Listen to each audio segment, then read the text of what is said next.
அனைவருக்கும் என்னுடைய காலை வணக்கங்கள். இந்த இடம் எனக்கு புதிதல்ல. இது 2வது முறையாக நான் வந்து கொண்டிருக்கேன். உங்களை எல்லாம் சந்தித்ததில் மிக மகிழ்ச்சியாக இருக்கிறேன்.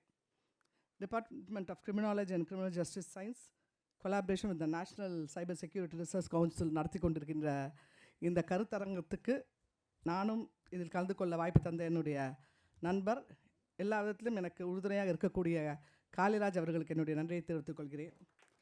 இந்த நிகழ்வுக்கு சீஃப் கெஸ்டாக வருகை தந்துள்ள திரு சுஜித் குமார் ஐபிஎஸ் அவர்களே, இந்த கல்லூரியின் செயலாளர் ஏபிஎம் கே சண்முகம் அவர்களே, இந்த கல்லூரியின் பிரின்சிபல் அவர்களே, பேர் மறந்துட்டேன், சாரி, நிறைய பேரை பார்க்கறதுனால.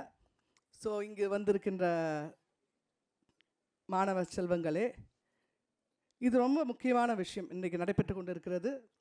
இந்த ஒர்க் ஷாப் வந்து நாங்களும் நேஷ்னல் சைபர் செக்யூரிட்டியும் சேர்ந்து விமன் கமிஷனோடு இணைந்து இது வரைக்கும் ஆல்மோஸ்ட் ஒரு 8 டிஸ்ட்ரிக்டில் கல்லூரிகளில் ஒரு 1 டே ஒர்க் ஷாப் நடத்தியிருக்கோம். This is need of the hour. இன்றைக்கி டெக்னாலஜி நல்லா வளர்ந்துருக்குது, வளரணும். டெக்னாலஜி வளர்ந்தால் தான் நாம் நிறைய விஷயங்களை தெரிந்து கொள்ள முடியும். ஆனால் அதை எப்படி கையாள வேண்டும் என்பது தான் ரொம்ப ரொம்ப முக்கியம்.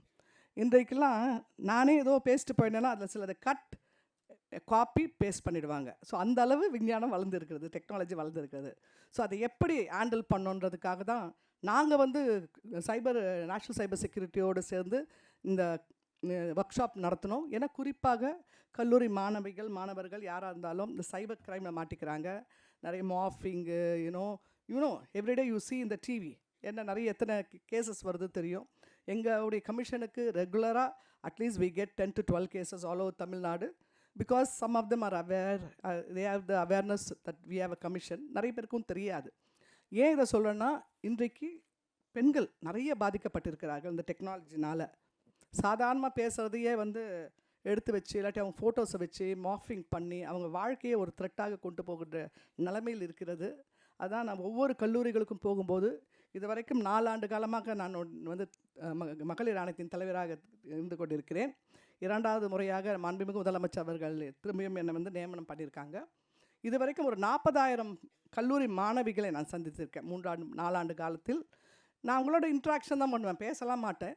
இன்ட்ராக்ஷன் பண்ணும்போது நிறைய விஷயங்கள் சொல்லுவாங்க. எங்களுக்கு பயமாக இருக்குது, போலீஸ் ஸ்டேஷனில் போனால் வந்து எங்களை பற்றி ரிவீல் பண்ணிவிட்டு அது ப்ராப்ளம் ஆகிடும், வீட்டுக்கு தெரியும்னு சொல்லாமல் இருப்பாங்க. கிடையாது. நீங்கள் காவல் நிலையத்துக்கு போனாலும் சரி, ஆணையத்துக்கு வந்தாலும் சரி, உங்கள் ஹெல்ப்லைனை யூஸ் பண்ணாலும் கண்டிப்பாக உங்களுக்கு ஒரு பிரச்சனை என்றால் நீங்கள் அதை பதிவு செய்ய வேண்டும்.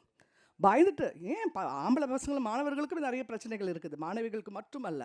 உங்களுக்கான ஹெல்ப்லைன் இருக்குது. சைபர் கிரைம்னா 1930 இருக்குது. ஸோ ஒவ்வொரு விஷயங்களுக்கும் உங்களுக்கான ஹெல்ப்லைன் இருக்குது.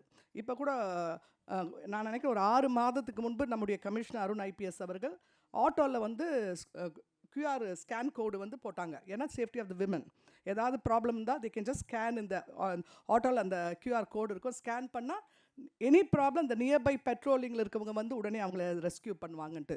ஸோ இந்த அரசாங்கமும் எப்படியெல்லாம் உங்களை பாதுகாக்க வேண்டும். ஏன்னா நிறைய விஷயங்கள் சின்ன சின்ன விஷயங்களை மாட்டிக்கிட்டு எத்தனையோ பெண்கள் வந்து தன்னோட வேறு மாதிரி ஒரு இடத்துக்கு போயிடுறாங்க. அது மாதிரி போல்டாக வரணும். We all talk about women empowerment. Women empowerment என்பது பேச்சுவாக்கில் இருக்கக்கூடாது. உங்களுக்கு ஒரு தைரியமாக, குறிப்பாக மாணவிகளும் தைரியமாக வந்து உங்களுக்கு என்ன பிரச்சனை என்பதை எங்களோடு சேர்ந்து நீங்கள் வந்து எல்லாமே கான்ஃபிடென்ஷியலாக வச்சுருப்போம். அதே மாதிரி I think you have ICC committee in your college. So அந்த ICC committee sexual harassment act in 2013 இந்த ஆக்ட் கொண்டு வந்தாங்க.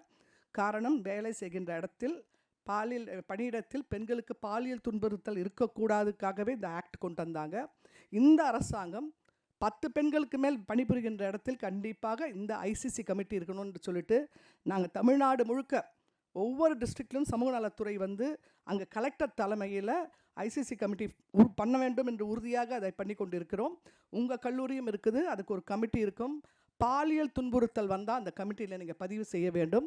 அதை கொஞ்சம் ஆக்டிவாக கொண்டு வரணும். ஒரு 3 மாதத்துக்கு ஒரு முறை ட்ரைனிங் எடுத்தால் தான் நிறைய பேருக்கு தெரியாது அந்த மாதிரி ஒரு கமிட்டி இருக்குது. இது ஜென்ரலாக உங்கள் காலேஜில் நிறைய கல்லூரிகள் தெரிய மாட்டேங்குது. ரொம்ப முக்கியமான விஷயம். இந்த வாய்ப்பு தந்து உங்களை எல்லாம் சந்திக்க வாய்ப்பு தந்த நம்முடைய செக்ரட்டரி அவர்களுக்கும் காளிராஜ் அவர்களுக்கும் நன்றியை தெரிவித்துக் கொள்கின்றேன். நன்றி, வணக்கம்.